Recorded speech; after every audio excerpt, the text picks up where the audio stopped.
রাসূলুল্লাহ সাল্লাল্লাহু আলাইহি ওয়াসাল্লাম থেকে একখানা হাদিস আপনাদেরকে শোনাই।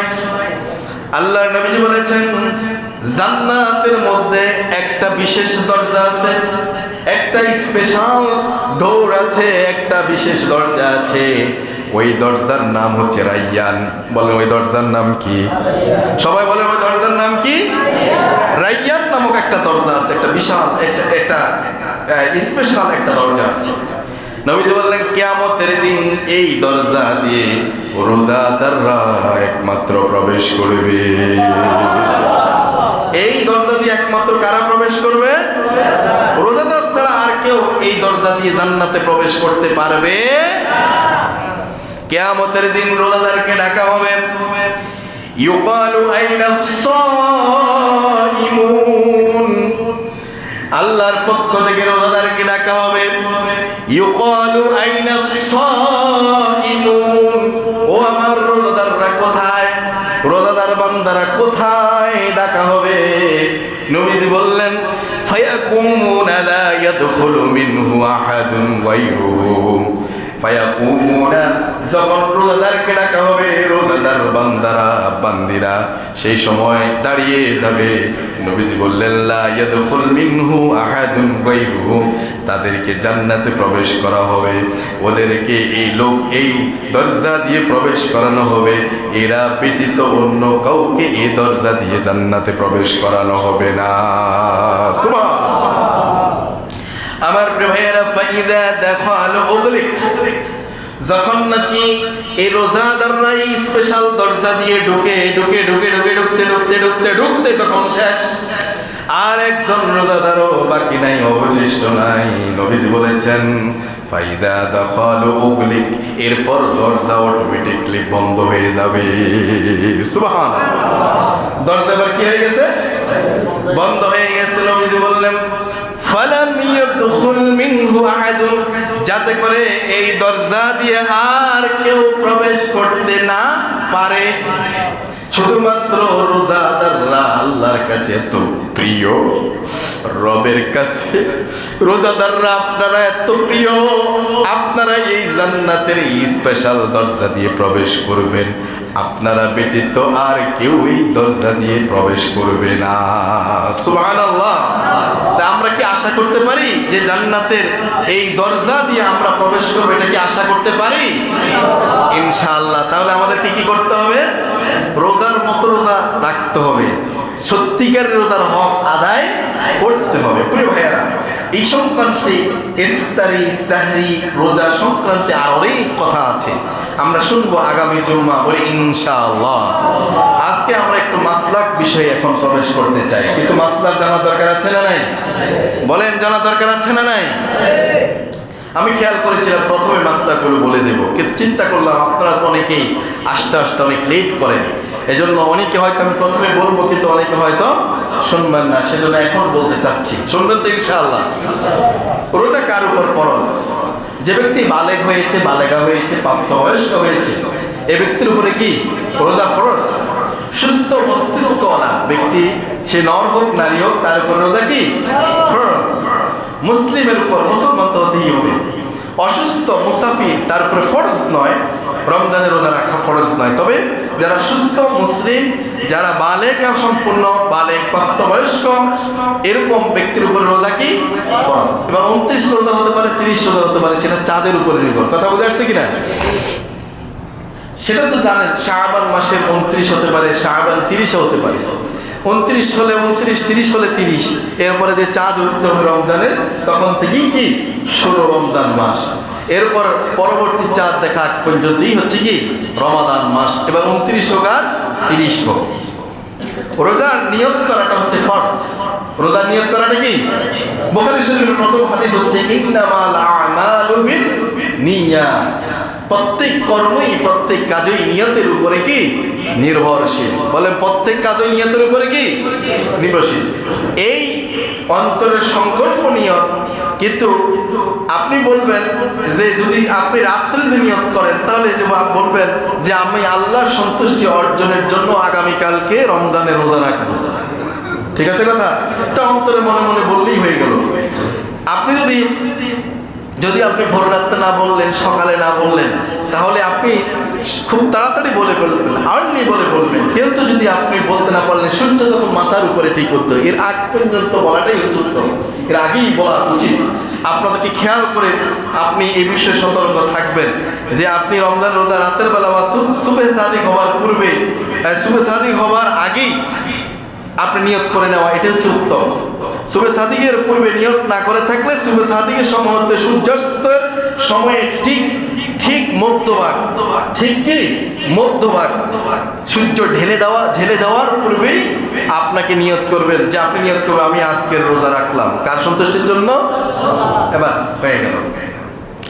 পুরো রমজানের জন্য একটা নিয়ত না, ওই যে আমি একটু আগে বলেছিলাম 30টি রোজা 30টা হুকুম আল্লাহ, প্রত্যেক রোজার জন্য আলাদা আলাদা কি নিয়ত হবে, প্রতিদিনের জন্য আলাদা আলাদা কি হবে নিয়ত হবে।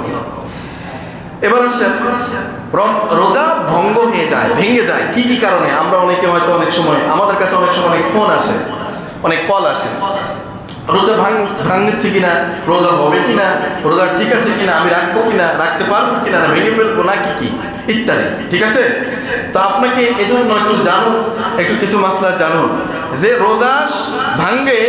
1 নম্বর যেটা বলতে চাই সেটা হচ্ছে রোজা স্মরণে আছে যে আপনি রোজাদার। রোজা স্মরণ থাকা অবস্থায় শরীয়ত সম্মত ওজোর ছাড়া, কোনো রকম ওজোর, শরীয়তের ওজোর ছাড়াই আপনি কি করলেন, ইচ্ছাকৃত পানাহার করলেন, তাহলে এটা বুঝলেন রোজা কি আর আছে? বলেন রোজা কি আর আছে? রোজা ভেঙে গেছে। তারপর রোজাদার অবস্থায় যদি স্ত্রী সহবাস করেন, কামভাব নিবারণ করেন, তাহলে রোজা কি আর আছে? বলেন রোজা কি নাই। তারপরে আপনি ইচ্ছাকৃতভাবে, একটা হচ্ছে অনিচ্ছা আর একটা হচ্ছে কি ইচ্ছা, বুঝবেন কিন্তু, একটা হচ্ছে ইচ্ছা আর একটা হচ্ছে কি অনিচ্ছা, শব্দ দুইটা আছে কিন্তু। ইচ্ছাকৃতভাবে যদি কেউ বমি করে, মুখ ভরে যদি বমি করে, তাহলে রোজা কি হয়ে যাবে? ভেঙে যাবে। হ্যাঁ, বমি আসার পর যদি গিলে ফেলে তাহলে রোজা কি ভেঙে যাবে।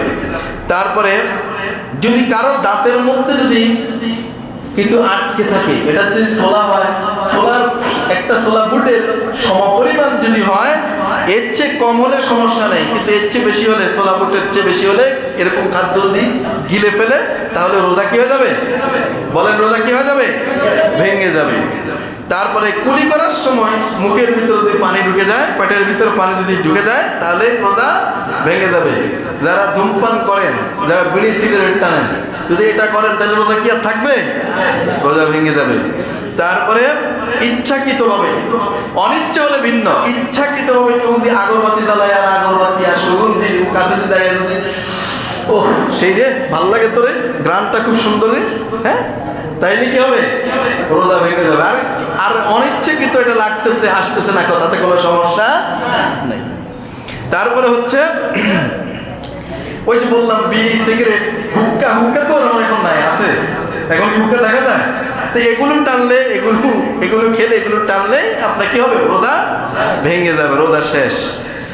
তারপরে আরেকটা হচ্ছে নস্যি গ্রহণ করা। এটা যারা নেশার সাথে জড়িত আছেন তারা জানেন। যেমন একটা নেশা হচ্ছে তামাকের গুঁড়া, এগুলোকে নেশার উদ্দেশ্যে সামান্য পরিমাণ কি করে, নাকে গ্রহণ করে, নাকে নেয়।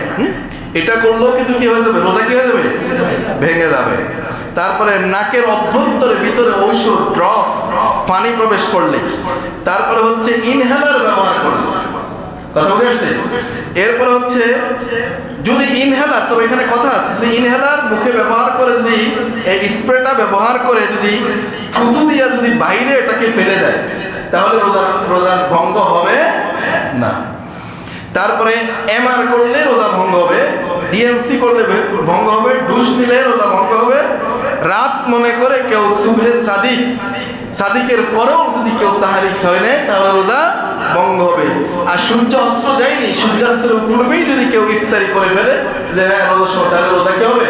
ভঙ্গ হবে। এই বিষয়গুলো আমাদেরকে সতর্ক থাকতে হবে, বলি ইনশাআল্লাহ। এবার আসুন, রোজা যদি ইচ্ছাকৃতভাবে যদি কেউ যদি ভেঙে ফেলে, রোজাকে ছেড়ে দেয়, তাহলে তার কাফারা আদায়ের নিয়ম কি?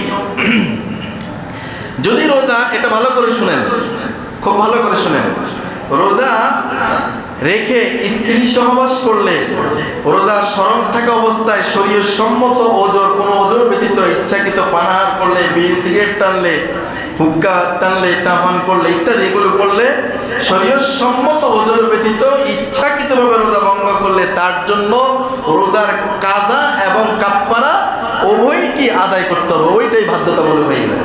নাউজুবিল্লাহ, আল্লাহ হেফাজত করুক আমাদেরকে, বলি আমিন। উভয়টা আপনাকে আদায় করতে হবে। কাফফারা আদায় করার, রোজার কাফফারা আদায় করার নিয়ম হচ্ছে একটি রোজার জন্য এক নাগাড়ে 2 মাস ধারাবাহিকভাবে রোজা রাখতে হবে। আল্লাহ, এটা কি আমাদের পক্ষে সম্ভব হবে? অনেকের পক্ষে সম্ভব হবে? একটা রোজার জন্য যদি এক নাগাড়ে যদি 2 মাস হয়, তাহলে 30টা রোজার জন্য কি দাঁড়ায়? চিন্তা করছেন? চিন্তা করছেন? এখন শুধু যদি এক নাগাড়ে হতো আর এর এক নাগাড়ে না যদি থেমে থেমে হতো তাহলে তো একটা কথা ছিল, তাই না? কিন্তু এক নাগাড়ে হতে হবে। এখানে কথা হচ্ছে যে যদি এই 2 মাস রাখতেছে একটা রোজার জন্য টানা, 1 মাস 29 দিন রাখছে, এরপর অসুস্থ হয়ে গেছে, 1 মাস 28 দিন রাখছে, হঠাৎ করে অসুস্থতা দেখা গেছে, রোজার রাখতে পারে নাই, তাহলে আবার প্রথম থেকে শুরু করতে হবে। কথা কি বুঝে আসছে? আবার প্রথম থেকে শুরু করতে হবে। এটা হচ্ছে রোজার কাফফারা। কত মারাত্মক! ইচ্ছাকৃত রোজা ছেড়ে দেওয়া। যে ড্রাইভার ভাইয়েরা, যে হেল্পার ভাইয়েরা, যে শ্রমিক ভাইয়েরা, ওয়ার্কশপের ভাইয়েরা, ব্যবসায়ী ভাইয়েরা রোজা রাখতেছেন না, চিন্তা করেন আপনার পক্ষে অন্যটা কাজা কাফফারা আদায় করা হয়তো সহজ, কিন্তু এটার কাজা কাফফারা আদায় করা অত্যন্ত কঠিন, যেটা সম্ভবপর হয়ে উঠবে না। তাহলে আপনি কি করে ছেড়ে দেন? আপনি কি করে ছেড়ে দেন? আপনি কোটি টাকার মালিক হতে পারেন, কিন্তু আপনি এটা আদায় করবেন কিভাবে? এরপরে হচ্ছে এই যে পিছনের রাখা যে রোজাগুলো রাখলেন, এটা কাফফারা রোজা বলে আর গণ্য হবে না। তবে নারীদের ক্ষেত্রে একটা ছাড় রয়েছে। তাদের যে মাসিক যে হায়েজ নেফাসের যে বিষয় রয়েছে, শারীরিক যে অসুস্থতার বিষয় রয়েছে, এই হায়েজ নেফাস শারীরিক অসুস্থতার ক্ষেত্রে তাদের এটা কার্যকর হবে না। এটা কন্টিনিউ কোনো আপনার নাগাড়ে হিসাব তাদের ভিতরে ধরা হবে। এটা আর পুনরায় আবার পিছন থেকে টানতে হবে না, কারণ তাদের শারীরিক অসুস্থতা এটা আল্লাহর নির্ধারিত একটা নিয়মের ভিতরে আওতায়, সেজন্য এর ফয়সালা এভাবে বিধানকে করা হয়েছে। এছাড়া যেসব কারণে রোজা ভঙ্গ হবে না, যেই কারণগুলি আপনি মনে করছেন আপনার রোজা ভেঙে গেছে কিন্তু রোজা ভাঙে নাই, আপনি মনে করতেছেন রোজা কি ভেঙে গেছে, আসলে রোজা ভাঙে নাই, এগুলো আমরা আগামী জুম্মা শুনবো। এবং যাদের জন্য রোজা ছেড়ে দেওয়ার অনুমতি আছে, পারমিশন কি আছে, সেটা কিভাবে, কাদের জন্য, আবার বৃদ্ধ বাবা মা আছে যারা একবার রোজা রাখতে পারবেনই না, তাদের জন্য শরীয়ত কি বলে সেই বিষয় মাসলাকগুলো আমরা আগামী জুম্মা শুনবো, বলি ইনশাআল্লাহ।